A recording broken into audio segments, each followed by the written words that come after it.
BNSS को discuss कर रहे थे। उसी सीरीज़ में अगला लेक्चर हम जो डिस्कस करने वाले हैं वो सर्च से रिलेटेड आज हम लेक्चर में डिस्कस करेंगे और इसमें बताएंगे क्या क्या प्रोविजंस हैं इससे रिलेटेड, तरह से ये चीज़ें होती हैं। हमने लास्ट क्लास में जो अभी तक हमारी 2 क्लासें हुई हैं उस पर हमने प्रोसेस को लेकर बात की थी। इसमें प्रोसेस अपीयरेंस के लिए और प्रोसेस प्रोडक्शन के लिए हम बात कर रहे थे। अपीयरेंस वाले हमने जो प्रोसेसेस थे उनको हमने कंप्लीट कर लिया और इसमें भी हमने लगभग 80% कवर कर चुके हैं प्रोडक्शन में। अब जो रिमेनिंग 20% पार्ट है इसका, आज हम उसको डिस्कस करें। बात करते हैं पार्ट है सी, आज हम उसको डिस्कस करेंगे। General provisions relating to the search, सामान्य उपबंध जो कि तलाशी से संबंधित हैं,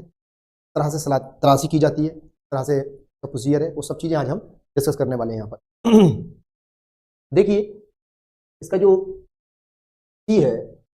तो 4 पार्ट में डिवाइड किया गया है। जिस तरह से अपीयरेंस के प्रोसेस को किया गया था ABCD, यहाँ पर भी ABCD है। तो आज हम इसका सी पार्ट पढ़ेंगे। तो देखते हैं क्या कहता है सी पार्ट। सेक्शन 102 BNSS का सेक्शन 102 क्या कहता है? The provisions of section 32, 72, 74, 76, 79, 80, 81 shall, so far as may be, apply to all search warrants issued under section 96, 97, 98 और सेक्शन 100। जो प्रोविजंस ये सेक्शन 32, 72, 74, 76, 79, 80 और 81 में दिए गए हैं वो जहां तक हो सकता है वहां तक कहां लागू होंगे? सर्च वारंट पे। All search warrants issued under कहां इशू किए जाते हैं? 96, 97 और 98 और 100। हमने लास्ट वाले जो इससे पहले का पार्ट था, पार्ट नंबर बी, उसमें हमने सर्च वारंट्स के बारे में पढ़ा था, जिसमें सेक्शन 96, 97, 98 और 100 में बताया गया किस तरह से सर्च वारंट को इशू किया जाता है। तो क्या कह रहे हैं? ये जो सेक्शंस हैं, ये वाले सेक्शन 32, 72, 74, 76, 79, 80, 81, ये जो प्रोविजंस हैं, इसमें जो दिया गया नियम है, जो प्रोसीजर है, वो इन सर्च वारंट्स पर भी जहां तक हो सकता है वहां तक लागू होगा। कौन से सर्च वारंट्स हैं? जो अंडर सेक्शन 96, 97 और 100 में इशू किए गए हैं। चलिए, ये बात तो एक जनरल बात थी, उसको हमने समझ लिया। इसके बाद देखते हैं 103 Clause 1, whenever any place liable to search or inspection under this chapter is closed, any person residing in or being in charge of such place shall, on demand of the officer or other person executing the warrant and or on production of the warrant, allow him free ingress thereto and afford all reasonable facilities for the search therein। मान लीजिए मैं एक व्यक्ति हूं जिसको कि warrant दिया गया है, सर्च वारंट के जाइए मिस्टर, आप फला एक जगह है, एक पर्टिकुलर प्लेस है,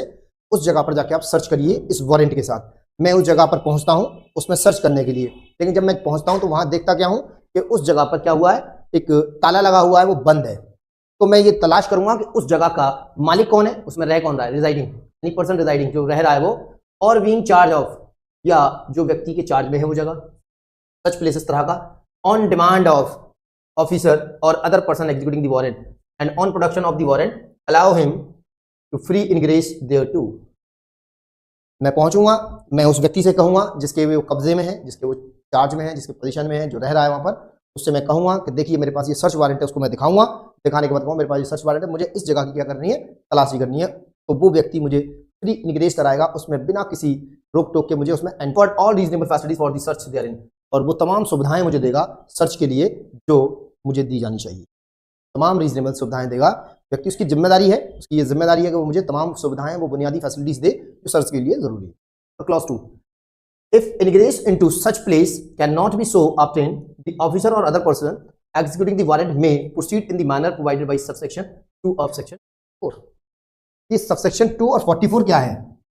अरे जब आपका वो बंद है और वो आपको फ्री इनग्रेस नहीं करने दे रहा है या आप उसमें घुस नहीं पा रहे हैं, तो सेक्शन 44 का जो क्लॉज 2 है उसमें क्या बताया गया है कि कोई भी व्यक्ति की जिसकी आपको अरेस्ट करनी है वो किसी घर में घुस गया है और ताला लगा हुआ है उसमें, जब आपको नहीं घुसने देता, तो आप रीजनेबली उसमें फोर्स इस्तेमाल करते हुए दरवाजे या खिड़की को तोड़कर दाखिल भी हो सकते हैं और बाहर भी निकल सकते हैं। तो यहाँ पर भी बता रहा है कि इस तरह के किसी प्लेस में, पर्टिकुलर प्लेस में जहां पर वो ताला लगा हुआ है और आपको फ्री इनग्रेस नहीं मिल रहा है, तो आप क्या करेंगे, आप काम करिए, उसको तोड़कर एंटर कर जाइए और उसमें जो भी जरूरी सर्च हो वो सर्च करिए। अगली चीज clause 3, where any person in or about such place is reasonably suspected of concealing about his person any article for which search should be made, such person may be searched, and if such person is woman, and the search shall be made by another woman with strict regard to decency. Where any person in or about such place is reasonably suspected of concealing about his person any article for search, हमें ये यकीन है कि उस जगह पर concealing कह रहे हैं, ये वहां पर छुपा के रखा है, उन्होंने कंसील किया है, छुपा लिया है, और वो आपको उस पर्टिकुलर वस्तु और वो चीज के बारे में उसको मालूम है और वो छुपा के रखा हुआ है उसको, तो आप एक काम करिए, उस घर में जाइए, जाकर उसकी तलाशी लीजिए। लेकिन ध्यान क्या रखना है कि अगर इस तरह पर सर्च करने जा रहे हैं तो वहां पर कोई बेमैन निवास करती है, बेमैन के कब्जे में, तो फिर ध्यान रहे कि उस जगह की जो तलाशी होगी तो यहाँ पर क्या है कि अगर वो सस्पेक्टेड है, इस बात के लिए सस्पेक्टेड है, रीजनेबली सस्पेक्टेड है, तो उसने क्या करा है, कोई चीज छुपा के रखी है किसी व्यक्ति ने, ठीक है ना, तो फिर ध्यान रहे उसकी सर्च करिए आप, और सर्च करके उस व्यक्ति को जो मिले आप ले लीजिए। लेकिन अगर ध्यान रहे वो महिला है, अगर वो महिला है तो उस महिला की तलाशी एक दूसरी महिला करेगी, और उसको ध्यान रहे कि उसकी स्ट्रिक्टली डिसेंसी का मेंटेन करना जरूरी है, strictly human with strict regard to decency, उसकी शालीनता का ख्याल रखा जाएगा पूरा स्ट्रिक्टली, ऐसा नहीं कि आप बस ऊपर से करें, नहीं, पूरी तरीके से आपको उसको फॉलो करना पड़ेगा। अब हम आगे बढ़ते हैं।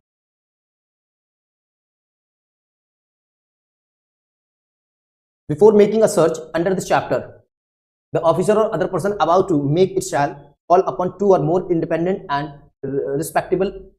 inhabitants of the locality in which the place to be searched is situated, or of any other locality if no such inhabitant or of the said locality is available or is willing to be a witness to the search, attend and witness the search and may issue an order in writing to them or any of them. तो आप search करने गए, आप search करिए, लेकिन करने से पहले एक काम करिए कि वहां के उस एरिया के, उस लोकेलिटी के दो इनहेबिटेंट, मतलब वहां के निवासियों को बुलाइए, जो रिस्पेक्टेबल आदमी हो उनको बुलाइए, बुलाकर उससे साइन वाइन ले लीजिए, तब जाकर सर्च करिए, उससे पहले मत करिए। अगर उस पर्टिकुलर लोकेलिटी का कोई इस तरह का व्यक्ति नहीं मिलता है, कोई इस तरह का आदमी नहीं मिलता है, तो आप नजदीक से कोई दूसरी लोकेलिटी का आदमी भी बुला सकते हैं। The search shall be made in their presence, and a list of the things seized in the course of search and of the place in which they are respectively found shall be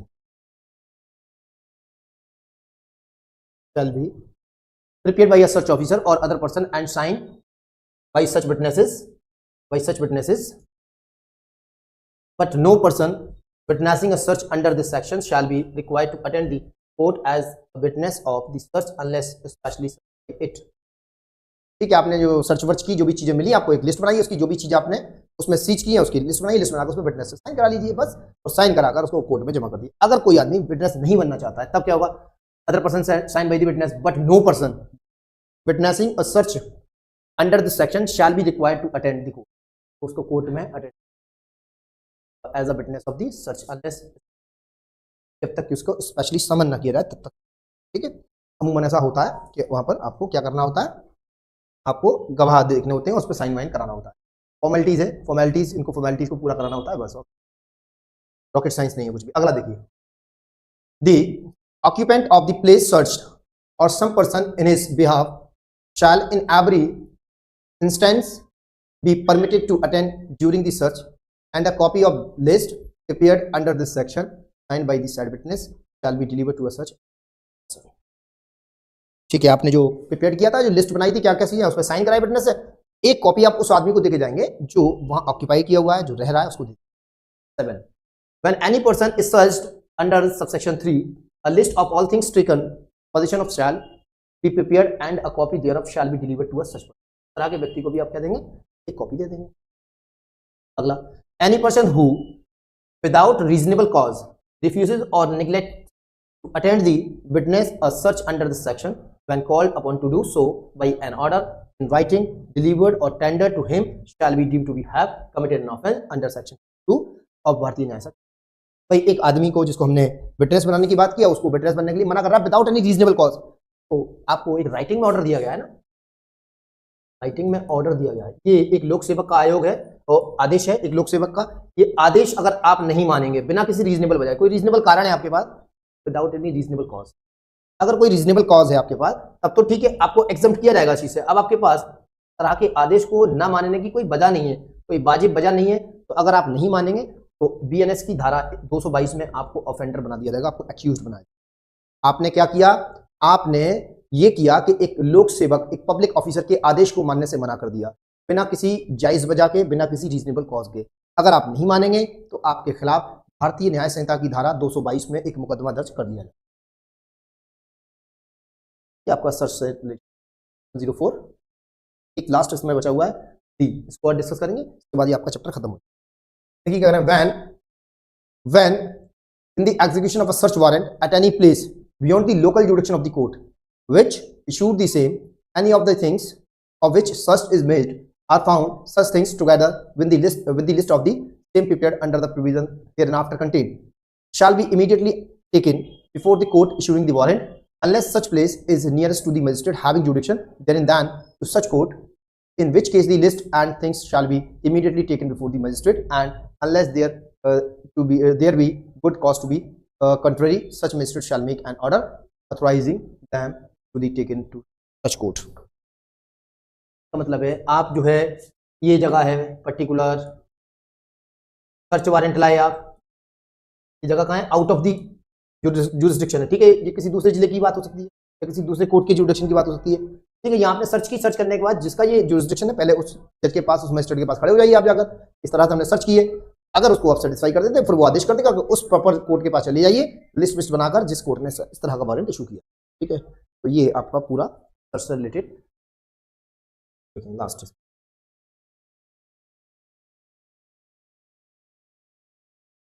बस इसमें दो section और हैं, के बाद आपका अगला chapter आगे देखते हैं। मिसलेनियस में सारे सेक्शन नहीं पढ़ने हैं आपको, कुछ एक सेक्शंस पढ़ने हैं, देख लेते हैं कौन कौन से सेक्शन पढ़ क्या है।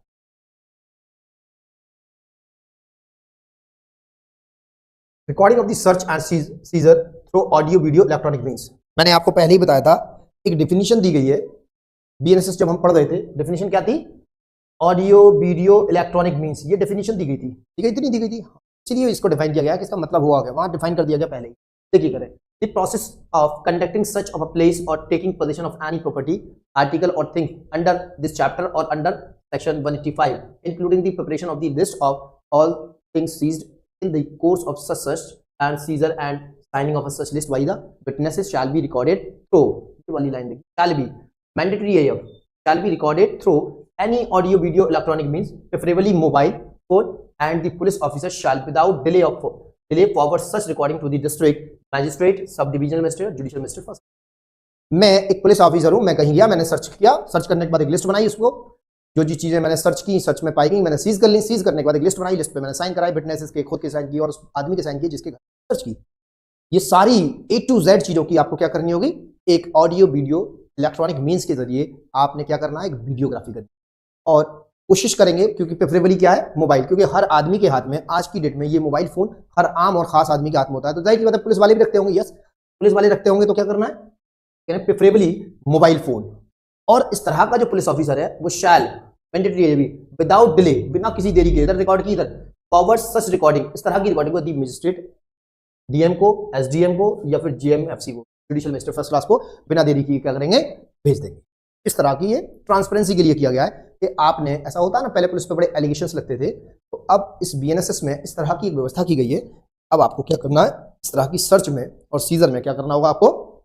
आपको एक वीडियोग्राफी करनी होगी भाई, आपके ऑडियो वीडियो इलेक्ट्रॉनिक मीन्स के जरिए, और मोस्ट प्रेफरेबली क्या होगा, मोस्ट प्रेफरेबली मोबाइल फोन से कर लीजिए आप। और इस तरह की रिकॉर्डिंग करने के बाद तुरंत आप क्या करेंगे, या तो डीएम साहब को या एसडीएम साहब को या फिर जुडिशियल को इस तरह की रिकॉर्डिंग विदाउट एनी डिले आप क्या कर देंगे, भेज।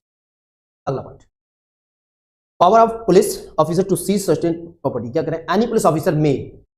सीज कर भी सकते हैं, नहीं भी कर सकते, any property which may be alleged or suspected to have been stolen, इस पर शक और संदेह है कि वो चुराई गई है, और which may be found under circumstances which create the suspicion of the commission of an offence, या वो इन उन परिस्थितियों में प्राप्त हुई है, वो उन परिस्थितियों में मिली है कि उस पर एक संदेह उत्पन्न हो गया है कि उसका संबंध जरूर कहीं ना कहीं किसी इससे है, ऑफेंस से है। तो यहां बताने का मकसद क्या है कि इस तरह की प्रॉपर्टी को पुलिस ऑफिसर सीज कर सकता है। इस तरह की प्रॉपर्टी है कि उस पर ये सस्पिशन है, सस्पेक्टेड प्रॉपर्टी है कि वो कैसी है, चुराई गई है, या फिर वो उन सर्कमस्टांसेस में, उन सस्पेक्टेड सर्कमस्टांसेस में मिल रही है जिनमें ये शक और शुबा है, ये शक और संदेह है कि वो ऐसी प्रॉपर्टी कहां मिली है, किसी अपराध से उसका संबंध हो सकता है। तो इस तरह की प्रॉपर्टी को पुलिस ऑफिसर क्या कर सकता है, सीज कर सकता है। सेकंड क्लॉज का, such police officer if subordinate to the officer in charge of a police station shall court with report to the seizure to that officer. Such police officer क्या करेगा, if subordinate to the officer in charge, अगर वो police officer क्या है, SHO का जो station के officer in charge होंगे उनके सबऑर्डिनेशन में है, तब करेंगे शैल फॉरवर्ड तुरंत क्या करें, report to the seizure of that officer, तरह के ऑफिसर को क्या करेंगे, तो वो तुरंत, जैसे मान लीजिए मैं थाने में तैनात एक एसआई हूं और मैंने किसी प्लेस पर मैंने सर्च किया और सीज किया, तो इस तरह की सर्च और सीजर का मैं एसएचओ के सबऑर्डिनेशन में काम कर रहा हूं, तो मैं एसएचओ को बिना देरी किए बता दूंगा। मैंने इस तरह की, आगे देख क्या कह रहे हैं अगला, every police officer acting under subsection 1 shall forthwith report to the seizure to the magistrate having jurisdiction, and where the property seized is such that it cannot be conveniently transported to the court, or where there is difficulty in securing proper accommodation for the custody of such property, or where the continued retention of the property in police custody may not be considered necessary for the purpose of the investigation, he may give custody thereof to any person of sick of his executing a bond undertaking to produce the property before the court as and when required, and to give back to the further orders of the court as to the disposal of the same. इन्होंने क्या किया, एक police officer है, एक seize की एक property को, और उस सीजर को क्या कर दिया इन्होंने, प्रॉपर्टी सीज की, लेकिन प्रॉपर्टी का नेचर ऐसा है कि उस प्रॉपर्टी को कोर्ट में ले जाना, कैरी करना, ट्रांसपोर्ट करना मुमकिन नहीं है, मुश्किल है, कॉस्टली है बहुत ज़्यादा सामान मिल गया है, बहुत ज़्यादा चीज़ें हैं, तो कोर्ट में कहाँ रखेंगे। तो एक काम करिए आप, उस पुलिस ऑफिसर को क्या करना, उस लोकेलिटी से किसी एक आदमी को बुलाएंगे और उसके सुपुर्द कर देंगे उस प्रॉपर्टी को, आपको संभाल के रखना, उसके अकोमोडेशन में रखेंगे, ठीक है। अकोमोडेशन में डिफिकल्ट है उसको ले जाना, क्या करना, सिक्योर करना प्रॉपर अकोमोडेशन के लिए, तो फिर क्या करेंगे, उसकी कस्टडी के लिए एक किसी थर्ड पर्सन को क्या करेंगे, उसमें इन्वॉल्व करेंगे, और उस आदमी से एक बॉन्ड एग्जीक्यूट कराएंगे कि ये प्रॉपर्टी तब तक आप अपने पास रखेंगे जब तक कि कोर्ट का डिस्पोजल का आदेश नहीं आ जाता है, या फिर क्या नहीं हो जाता है कि इस तरह की प्रॉपर्टी को कोर्ट डिस्पोजल का आदेश न दे दे, या फिर जब कोर्ट में आपको बुलाया जाएगा, कोर्ट जब बुलाएगा आपको, तब आपको इस प्रॉपर्टी को लेकर कोर्ट में हाजिर होना, बस इस तरह का बॉन्ड एग्जीक्यूट कर देंगे। Provided that where the property seized under subsection 1 is subjected to the speedy and natural decay, इस तरह की प्रॉपर्टी है, मतलब कहने का कुछ की प्रॉपर्टी है कि वो कैसी है, नेचर वाइज जल्दी खराब होने वाली है, तो इस तरह में क्या है, तो इसका देखो मेन चीज यहाँ पे क्या पढ़ना है, natural decay, and if the person entitled to the position of such property is unknown, property unknown है, और absent and the value of the such property is less than 500 rupees, और 500 रुपए से कम है वो, it may forthwith be sold by the action under the order of the superintendent of the police, ध्यान है, ऑर्डर किसका होगा, superintendent of the police, and the provisions of section 503 और 504 shall as nearly as may be practicable apply to the net proceed of the such sale, दे दो भाई उसको net proceed, जो खर्चे बच्चे काट के बचे वो दे दो उसको। हाँ यहाँ पे आगे देखते हैं 107 क्या कहता है, अटैचमेंट ओ फीचर और restoration of the property, where a police officer making an investigation has reason to believe that any property is delivered or obtained directly or indirectly as a result of the criminal activity or from the commission of any offence, he may with the approval of the superintendent of the police or commissioner of the police make an application to the court or magistrate exercising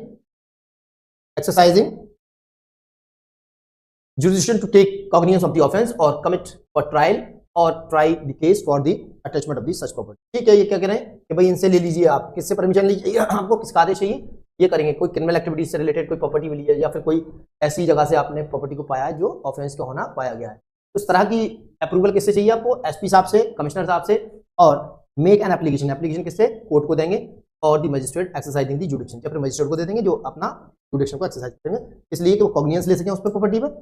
ठीक है। इस तरह के option से cognizance ले सकते हो, committal कर सकते हो, ट्राई कर सकते हैं, या फिर जो भी चीजें इस तरह की चीजें कर सकते हैं। इस तरह के ऑफिसर से कौन करेगा, एसपी करेंगे, कमिश्नर करेंगे, ये लोग क्या करेंगे, अप्रूव करेंगे। अप्रूवल देने के बाद में उस कोर्ट से परमिशन कर लेंगे एप्लीकेशन लगाकर, जो कोर्ट या कोई मजिस्ट्रेट जो कि हैविंग जुडिक्शन हो, किसके लिए, कॉग्निजेंस लेने के लिए या फिर किसके लिए हो, इस तरह की चीजें आपको दिखेंगी। क्लॉज 2, इफ द कोर्ट और the magistrate has reason to believe whether before or after taking evidence that all or any of the such properties are proceed of the crime, the court or the magistrate may issue a notice upon such person calling upon him to show cause within a period of the 14 days as to why an order of the attachment shall not be made। ठीक है, show cause दिया जाएगा इसको, if the court और magistrate has reason to believe, उनको यकीन है इस बात पर, वेदर बिफोर और आफ्टर टेकिंग एविडेंस, एविडेंस लेने से पहले या लेने के बाद में, दैट ऑल और एनी ऑफ सच प्रॉपर्टीज, तमाम प्रॉपर्टीज या कुछ एक प्रॉपर्टी आप proceed to of crime, crime को प्रोसीड करने में क्या कह रहे हैं, द कोर्ट और द मैजिस्ट्रेट में इशू अ नोटिस, ये इशू करेंगे नोटिस, ठीक है, such person calling him upon him, को बुलाएंगे to show cause within 14 days, 14 दिन का शो कॉज देंगे और इनसे पूछेंगे an order of the attachment shall not made, तो अटैचमेंट का ऑर्डर क्यों ना पास किया जाए। आगे देखिए, where the notice issued to any person under subsection 2 specifies any property as being held by any other person on behalf of such person, a copy of the notice shall also be served upon such other person। okay, किसी और व्यक्ति को भी specify किया गया, तो इस तरह की कॉपी दे दी जाएगी। ठीक, अगला क्लिक, इसमें भी कुछ नहीं है, थोड़ा सी चीजें हैं इसमें, बहुत ज्यादा नहीं है। The court of the magistrate, the court और the magistrate after the considering the application explanation if any to the show cause notice issued under subsection 2 and the material fact available before such court or magistrate and after giving a reasonable opportunity of being heard to such person or persons may pass an order of the attachment in respect of those properties which are found to be। ठीक है भाई, जो show cause दिया गया आपको सुना जाएगा, आपको शो कॉज दिया गया, आप आइए, आपको सुनने की पूरी अपॉर्चुनिटी दी, आपको बोलने का मौका दिया जाएगा, उसके बाद ही कोई फैसला लिया जाएगा कि इस तरह की अटैचमेंट किया जाए या ना किया जाए। Provided that if such person does not appear before the court or magistrate or represent his case before the court or magistrate within a period of the 14 days specified in the show cause notice, the court or magistrate may proceed to pass a ex parte order। अगर आप 14 दिन का आपको time दिया गया, 14 दिन के अंदर अगर आप आकर कोर्ट में अपना पक्ष नहीं रखते हैं तो कोर्ट आपके खिलाफ एक्स पार्टी ऑर्डर देने के लिए आजाद होगा, स्वतंत्र होगा। अगली चीज, notwithstanding anything contained in subsection 2, if the court or the magistrate is of the opinion that issuance of the notice under the said subsection would defeat the object of the attachment or seizure, the court or magistrate may by an interim order pass ex parte direct attachment or seizure of the such property, and such order shall remain in force till an order under subsection 6। ठीक है, जब तक इस तरह के order x party order किया है कोई प्रभाव नहीं पड़ेगा, तक वो रहेगा जब तक कि 6 में कोई ऑर्डर पास ना कर दे, प्रभाव बनेगा। क्या है 6 में देखते हैं, if the court or magistrate finds the attached or seized properties to be the proceed of crime, the court or the magistrate shall by order direct the district magistrate to reasonably distribute such proceeds of the crime to the persons who are affected by the such crime। तो ये district magistrate की power यहाँ पर और कुछ नहीं तरह का ये करें। आगे देखिए, on receive of an order passed under subsection the district magistrate shall within a period of 60 days, 60 दिन के अंदर dispute the proceeds of crime either by himself or authorized by any officer subordinate to him effect the district। ठीक है, तो 14 दिन के अंदर, sorry 60 दिन के अंदर डिस्ट्रिक्ट या तो खुद करेंगे या फिर अपने किसी सबऑर्डिनेट ऑफिसर से काम कराएंगे। If there are no claimants to receive such proceeds, और कोई नहीं आता है, no claimants is ascertainable or there is any surplus after satisfying the claimants, such proceed of the crime shall stand forfeit the government। ठीक है, कोई आया ही नहीं उसमें, भाई आप नहीं आ रहे मत आइए, ठीक है, बात खत्म हो गई। अगर नहीं आएंगे तो आपको क्या कर लिया जाएगा, ये गवर्नमेंट को प्रॉपर्टी चली जाए, फॉरफिट कर गवर्नमेंट को मिले। कुछ नहीं, मैं थोड़ी सी देखिए, any magistrate may direct a search to be made in his presence of any place or for the search of his which he is competent to issue a search warrant। ठीक है, वो अपनी मौजूदगी में भी करा सकते हैं, जैसे अरेस्ट कराते हैं ना वैसे ही सर्च भी करा सकते हैं अपनी मौजूदगी खड़े होगा। ठीक है, जब वो इस तरह का वारंट इशू करने के लिए फ्री है तब। आगे देखते हैं, देखिए यहाँ पर, any court may if it thinks fit impound any document or things proceed before it under the sign. Court क्या कर सकते हैं, इम्पाउंड करा सकते हैं any document or thing produce tender. ठीक है, वही कराइए आप अपने कोर्ट करा सकते। Where a court in the territories to which this Sanhita extend thereafter in this section referred to as the said territories desire that a summon to an accused person, accused को कर सकते हैं, warrant for the arrest of an accused person, a summons to any person requiring to attend and use a document or other things or to view it, or a search warrant issued by it shall be served or executed at any place, किसी भी place में कर सकते within the local jurisdiction of the court in any state। ये वही सब वही पुरानी चीजें हैं इसमें, और कुछ नहीं है, थोड़ा थोड़ा सा इसमें बताया जाए, ज़्यादा इम्पोर्टेंट नहीं है एग्जाम के। फाइनली ये जो आपने देखा अब तक, ये जो हमने अब तक डिस्कस की चीज़ें, ये जो चैप्टर था, ये चैप्टर आपका ख़त्म हो चुका है। कुछ थोड़ी बहुत चीज़ें थी जो बहुत ज़्यादा एग्जाम का इम्पोर्टेंट नहीं है। अब जो आपका चैप्टर है वो चैप्टर 8 है। चैप्टर 8 का देख रहे हैं reciprocal arrangements for assistance in certain matters and procedure for attachment and for feature of the property. देखते हैं रेसिप्रोकल अरेंजमेंट क्या किया गया है। रेसिप्रोकल अरेंजमेंट कौन कौन से अरेंजमेंट है इसमें, और इसमें जो हम बात करेंगे अब, कि आगे जो बात करनी है चैप्टर 8 की बात होगी, और चैप्टर 8 में जो जो चीज़ें आपको इम्पोर्टेंट हैं आपके एग्जाम पॉइंट ऑफ व्यू से। जैसा कि मैं आपको एक चीज़ और बता दूं यहाँ पर, कि आपके राजस्थान के फॉर्म आ चुके हैं, भरने की डेट आ चुकी है, लास्ट डेट क्या 1 मार्च से फॉर्म भरना शुरू हो जाएंगे, जिसकी कि जनरल की जो फीस है 1500 रुपये है। जनरल की जैसे अदर स्टेट के लोग हैं या वहाँ के जो जनरल हैं राजस्थान के, उसकी 1500 रुपये फीस है। और कैटेगरी के लोग हैं वहाँ की ओबीसी एनसीएल जो होते हैं नॉन क्रीमी लेयर, उनकी 1250 फीस है। इस तरह से फीस है, आप देख लेंगे किस किस तरह से वहाँ फीस है। तो जो भी लोग भरना चाहते हैं फॉर्म, जैसा मैंने लास्ट अपने वीडियो में बताया था 44 वैकेंसी है वहाँ पर, तरह की वैकेंसी राजस्थान में बैक टू बैक आ रही हैं, तो एक अच्छी अपॉर्चुनिटीज़ है। तो जो भी लोग हैं, मैं बहुत जल्दी कोशिश करेंगे आज शाम तक वीडियो बना दें, और क्या उसकी वैकेंसी फॉर्म का प्रोसीजर क्या किस तरह से भरा जाएगा, सब चीज़ें, और इसका जो सिलेबस है मैं उसको एक बार फिर डिटेल में डिस्कस। तो आज के लिए इतना ही, अगली क्लास में हम बात करेंगे अगले चैप्टर की। तो कीप लर्निंग, और आप लोग स्वस्थ रहें, और इसी तरह से आप लोग पढ़ते रहें। और जो लोग भी हमसे पढ़ना चाहते हैं हमारे पेड ग्रुप से जुड़े, ठीक है, नंबर पर कॉल करें।